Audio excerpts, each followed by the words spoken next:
सप्तमो अध्याय चंड और मुंड नामक वध। मैं मातंगी देवी का ध्यान करता हूँ। वो रतनमय सिंह आसन पर बैठकर पढ़ते हुए तोते का मधुर शब्द सुन रही है। उनके शरीर का वर्ण श्याम है। वे अपना एक पैर कमल पर रखते हुए और मस्तक पर अर्धचंद्र धारण करती है तथा कहार पुष्पों की माला धारण किए बिना बजा रही है। उनके अंगों में कसी हुई चोली शोभा पा रही है। वे लाल रंग की साड़ी पहने हाथ में शंखमय पात्र लिए हुए हैं। उनके बदन पर मधु का हल्का हल्का प्रभाव जान पड़ता है और ललाट में बेदी शोभा दे रही है। ऋषि कहते हैं तदंतर शुंभ की आज्ञा पाकर वे चंड मुंड आदि दैत्य चतुरंगी सेना के साथ अस्त्र शस्त्रों से सुशोभित हो चल फिर गिरिराज हिमालय के सुवर्णमय ऊंचे शिखर पर पहुंचकर उन्होंने सिंह पर बैठी देवी को देखा। वे मंद मंद मुस्कुरा रही थी। उन्हें देखकर दैत्य लोग में तत्परा से पकड़ने का उद्योग करने लगे। किसी ने धनुष तान लिया, किसी ने तलवार संभाल ली और कुछ लोग देवी के पास आकर खड़े हो गए।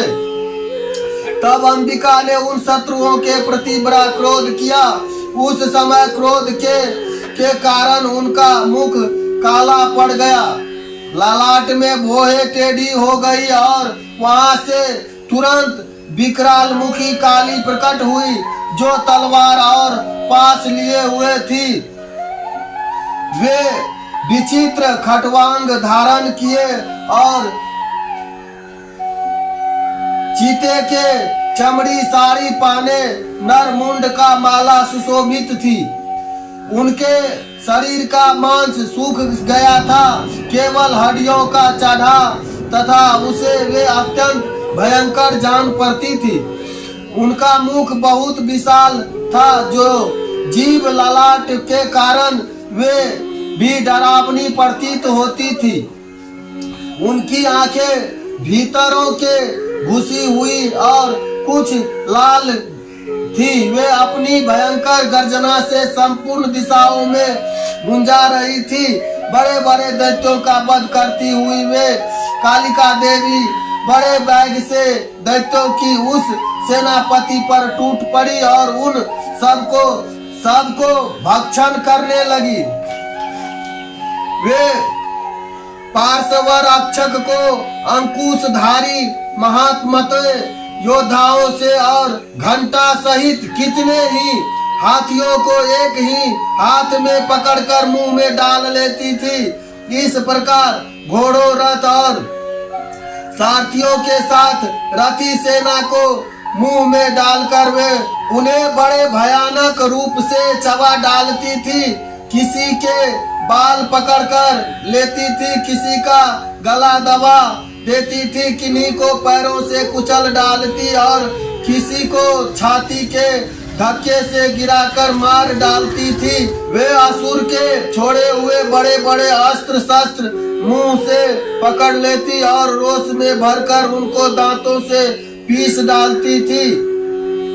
कालिका ने बलवान एवं दुरात्मा दैत्यों की वह सारी सेना रोद डाली, खा डाली और कितने को मार गया।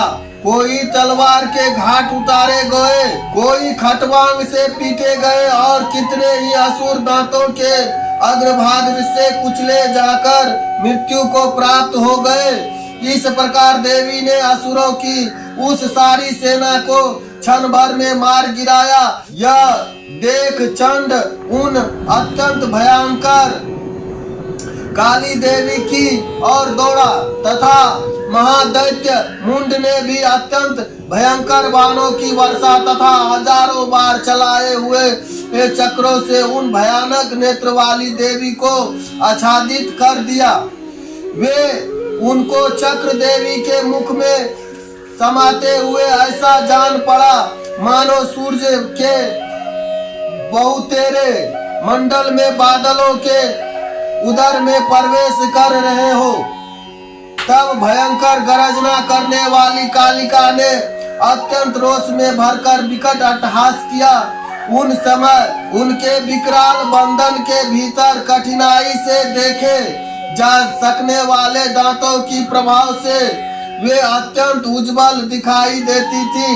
देवी ने बहु बड़ी तलवार हाथ में ले हंग का उच्चारण करके चंड पर धावा किया और उसके केस पकड़कर उसी तलवार से उसका मस्तक काट डाला।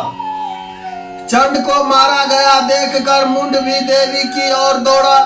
तब देवी ने रोष में भरकर उसे भी तलवार से घायल करके धरती पर सुला दिया। महापराक्रमी चंड और मुंड को मारा गया देख मरने से बची हुई बाकी सेना भय से व्याकुल हो चारों ओर भाग गई। तदंतर काली ने चंड और मुंड नामक मस्तक हाथ में ले चंडिका के पास जाकर प्रचंड अट्टहास करते हुए कहा, देवी, मैंने चंड और मुंड नामक इन दोनों महासुरों को तुम्हें भेंट किया है। अब युद्ध यज्ञ में तुम शुंभ और निशुंभ का स्वयं ही वध करना। ऋषि कहते हैं, वहां लाए हुए उन चंड मुंड नामक महादैत्य को देखकर कल्याणमयी चंडिका ने काली से मधुर वाणी में कहा, देवी, तुम चंड और मुंड को लेकर मेरे पास आई हो, इसीलिए संसार में चामुंडा के नाम से तुम्हारी व्याख्याति होगी। इस प्रकार श्री मार्कंडेय पुराण सावर्णिक मनवंतर की कथा से अंतर्गत देवी महात्म्य चंड मुंड वध नामक 7वां अध्याय पूरा हुआ।